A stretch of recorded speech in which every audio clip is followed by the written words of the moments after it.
Magandang araw sa ating lahat. Ito ay aking pinamagatang ang sigaw ng bawat Pilipino. Sa bawat patak ng ulan, ang ilog ay sumisigaw.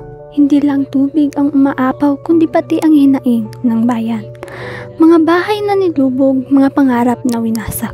Sa ilalim ng baha, saan ba tayo tutungo? Saan ba tayo iiyak? Flood control projects, sadyang kailan may di sapat. Parang mga proyektong hinang-hina, hindi kayang pigilan ang bagsak. Isang sigaw mula sa mga pusong pagod na, ayusin ang ating bayan, huwag hayaang malunod sa luha.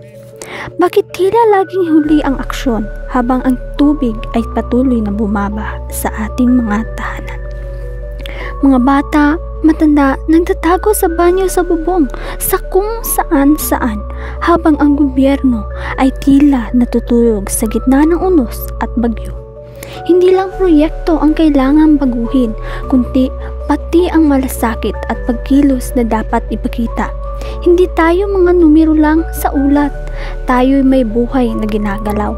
Ang bawat pagkakaiba at pagkabaha ay sigaw ng puso na gustong marinig at maunawaan.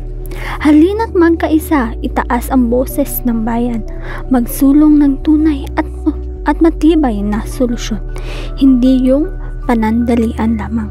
Dahil sa bawat pag-agos ng tubig, ang sigaw ng Pilipino ay hindi mawawala. Ito'y panawagan, gising na, aksyonan na, tulungan ang bayan nating umiiyak.